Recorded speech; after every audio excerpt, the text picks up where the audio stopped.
So good evening. So can you please confirm and brief us about the recent incidents involving a 24-year-old a U.S. citizen allegedly entering the restricted North Sentinel Island? See, Michailo Polyakov was arrested for violation of 1414 Foreigners Act and 7 by 8 Act Amendment Regulation of 2012 for trespassing and going to the area which is exclusively prohibited. And we have a bad act to protect all the Aboriginal tribes. This was his third attempt, and he had come in October.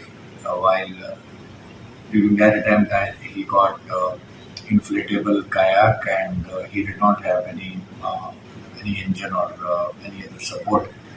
And again, he tried that in January 25 this year, and both the times it was not detected or reported. And this time he came with his own inflatable boat and also a 2.5 horsepower Yamaha engine, four-stroke, due to which he was able to uh, set sail from Karmadera, and it was virtually 9 odd hours of journey by which he reached North Sentinel Island. And the footages of his GoPro camera clearly show that he managed to land on the island. I would say that it was fortunate that there was no mishap, because if Sentinel tribesmen would have been there, then it would have been highly likely that he could have met the same fate as the previous incidents, especially involving John Allen Chow.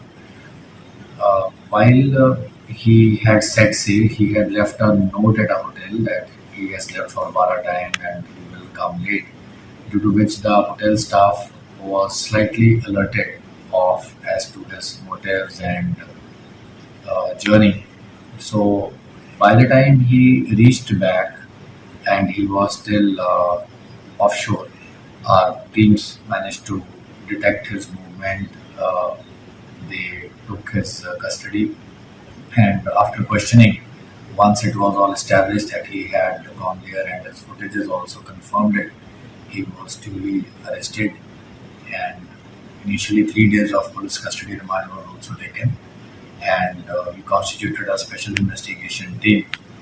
And the team also has complied with various legal processes and also tried to recreate, rather revisit the same spot and see images from a distance, and try to figure out if the diet coke he had left and some other offerings which he said that he has left, which also included coconut, uh, if they posed any kind of vulnerability to these Aboriginal tribes, because Dr. Pranav Sarkar, who is with AAJBS and is the nodal officer for this, he made this complaint on which FIR was lodged.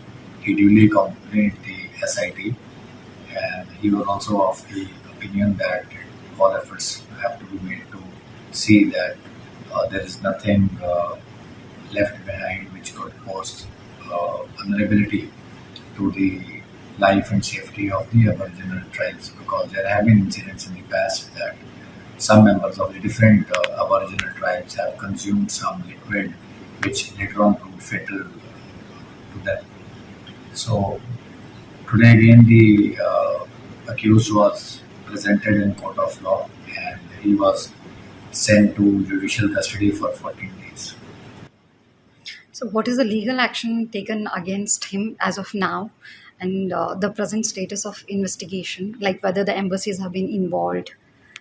See, he was represented by his legal team, and the court, after listening to the pleadings from the prosecution side, has remanded him to, has sent him to judicial custody for 14 days. And basic investigation is already complete. Of course, all this footage, etc., will also be forensically examined, and whatever is necessary will be done to take this case to the logical conclusion. So, what is the significance of these North Sentinelese Islands? See, we all know, I mean, that these Aboriginal tribes here are like one of the few tribes, perhaps worldwide, or maybe one of the rare tribes which is still not contacted by modern day humans in real sense, and they are living life in their own ways. And there is a huge sanctity to it, and we all are making our best efforts to ensure that they are protected in their original form, and they do not have any threat to from any of the outsiders. As occasionally we have seen that such incidents have occurred over long spaces of time, but all the law enforcement agencies which are responsible for coastal security in this region, they are highly alert to this, and they are trying to make efforts in their own way to prevent that this very pristine and very, I would say, original island in its own form is protected in all its sanctity.